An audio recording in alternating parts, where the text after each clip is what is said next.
안녕하세요. 금요일입니다. 모두들 불금 보내시나요? 사실 참 직장인들의 삶이 그런 게 너무 금요일만 기다리는 것 같아요. 저도 마찬가지고요. 그래도 오늘 금요일이라서 기분이 너무 좋으니까 일단은 즐길게요. 여러분들도 출근길 뉴스 하시면서 오늘 하루 잘 보내시길 바라겠고요. 그리고 또 주말 동안 리프레시 잘 하시길 바라겠습니다. 뉴욕 증시 마감 상황부터 전해드리도록 하겠습니다. 주요 지수는 이 미국의 양호한 1분기 성장률에도 불구하고 경기 둔화 우려가 지속하면서 소폭 상승하는 데만 그쳤습니다. 다우존스 지수가 전장보다 0.17% 오르면서 25,169.88포인트의 거래를 마쳤고요. S&P 500 지수는 0.21% 올랐네요. 2,788.86포인트 기록했고요. 기술주 중심의 나스닥 지수는 0.27% 상승하면서 7,567.72포인트의 장을 마감했습니다. 1분기 GDP 등 주요 지표 그리고 무역협상 관련 소식, 미 국채 금리 움직임 등을 주시하는 하루였는데요. 미국의 성장률은 시장의 예상보다는 양호했습니다. GDP 증가율 잠정치가 3.1%를 기록했다. 1분기 잠정치인데요. 앞선 속보치 3.2%보다는 하향 조정됐지만 시장의 예상인 3.0%보다는 높았습니다. 하지만 투자가 지속해서 줄어든 데다가 기업 이익도 악화하는 등 세부 항목에서는 우려가 제기되기도 했습니다. 최근 이틀간 하락세를 보여왔던 유럽 증시는 계속되는 미국과 중국 간의 무역 긴장 속에서 다소 회복세를 보이는 모습이었습니다. 영국 지수가 0.46% 오르면서 7,218.16포인트를, 독일의 닥스 지수는 0.54% 오른 11,902.08포인트로 마감했고요. 프랑스 까크 지수 역시 0.51% 올랐네요. 5,248.91포인트로 장을 마감했습니다. 이렇게 주요 증시가 상승하면서 마무리할 수 있었던 이유는 미국의 국채금리 하락 현상에 따른 글로벌 경기 침체에 대한 우려가 완화된 데 따른 일시적 반등이라는 분석이 나왔습니다. 전일 국내 증시는 어떻게 마감을 했을까요? 1% 넘게 떨어졌었던 코스피 지수가 5거래일 만에 돌아온 외국인 또 5거래일째 순매수한 기관에 힘입어서 전일의 상승으로 마감했습니다. 외국인의 매수세가 집중된 전기, 전자 업종이 눈에 띄는 하루였고요. 반면에 최근 강세를 보인 의류, 호텔 등 유통 관련주는 차익 실현 매물이 쏟아지면서 조정을 받았습니다. 코스피 지수 전날보다 0.77% 오르면서 2038.80포인트의 장을 마감했습니다. 외국인은 앞선 4거래일 동안 유가증권 시장에서 1조 6천억 원어치를 팔았는데 이날은 사자세로 돌아서면서 투자 심리 상승에 힘을 보탰고요. 반면에 코스닥 지수는 전장 대비 0.31% 떨어지면서 689.33포인트에 마감했습니다. 외국인의 외면 속에서 이틀 연속 하락세를 보이는 모습이었습니다. 간밤에 나온 세계 뉴스 전해드릴게요. 트럼프 대통령이 현지 시간 30일 미 공군사관학교 졸업식 축사를 위해서 백악관을 떠나기에 앞서 기자들과 만나 중국은 미국과 협상하고 싶어 할 것이라며 그들이 협상을 파기했다고 말했습니다. 이어 관세는 중국에 파괴적인 영향을 주고 있다면서 기업이 중국에서 베트남과 아시아 다른 지역으로 떠나고 있다라고 주장을 했는데요. 그러면서 심지어 그 기업들이 미국으로 오고 있는데 관세가 없기 때문이다라고 부연 설명했습니다.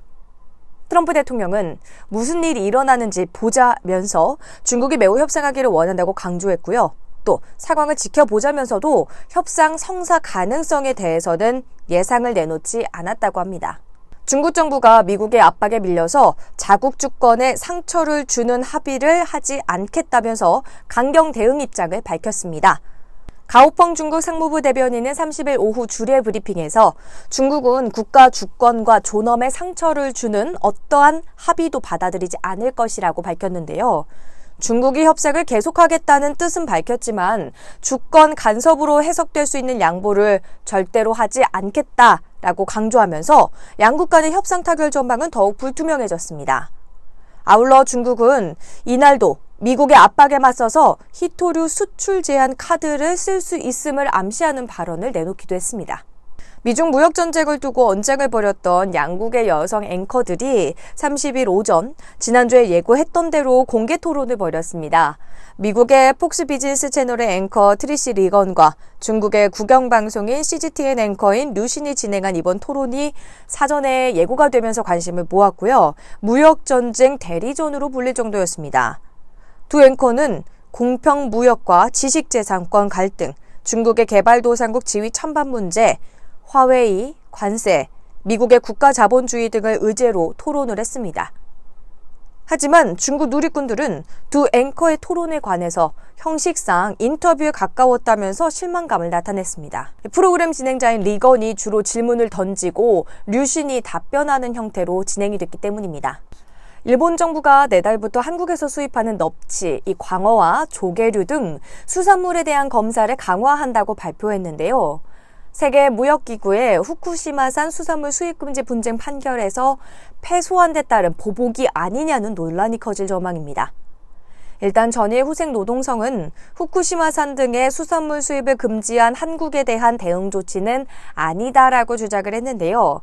그러면서 한국산 넙치에 대한 검사를 강화하는 이유에 대해 일본 내에서 한국산 넙치 등에서 기생충인 쿠도화를 원인으로 하는 식중독이 발생하고 있기 때문이라고 재차 강조했습니다.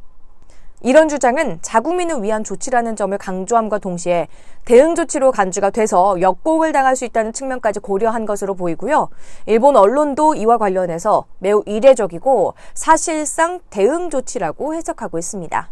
안타까운 사고가 있었죠. 삼가 고인의 명복을 빌고요. 또 아직 발견되지 않은 실종자들 하루빨리 모두 찾을 수 있기를 바라겠습니다.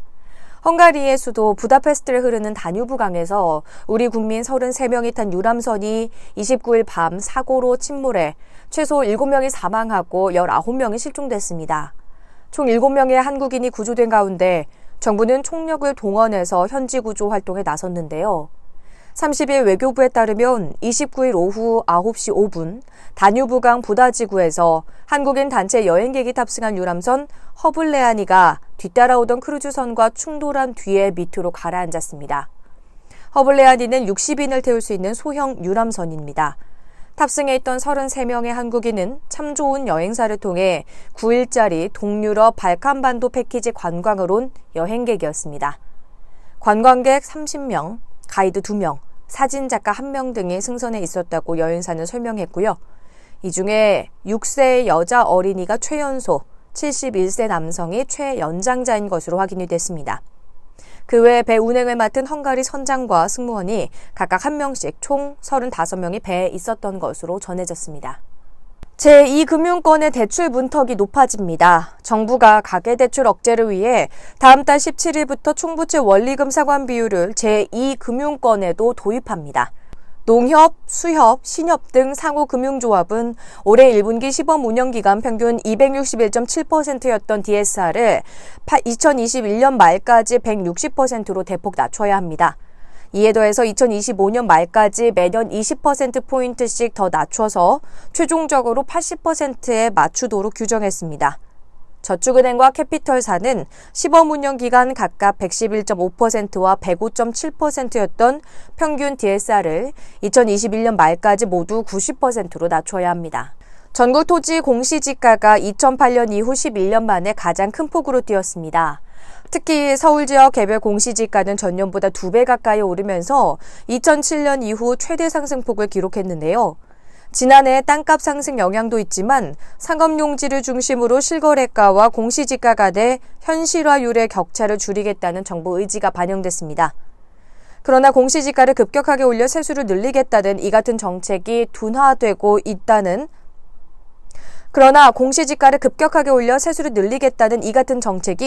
둔화되고 있는 경제에 악재로 작용할 것이다라는 염려가 커지고 있습니다. 국토교통부는 올해 1월 1일 기준 전국 3,353만 필지의 개별 공시지가를 조사한 결과 전년보다 8.03% 상승했다고 30일 밝혔습니다. 2008년 10.05% 상승한 이후 최대 상승률이기도 합니다. 특히 서울의 개별 공시지가는 지난해 2배에 가까운 12.35% 상승했습니다. 이낙연 국무총리는 30일 북한에서 아프리카 돼지열병이 발생한 것으로 공식 확인이 되자 북한 접경 지역의 방역 상황을 재점검하라고 긴급 지시했습니다.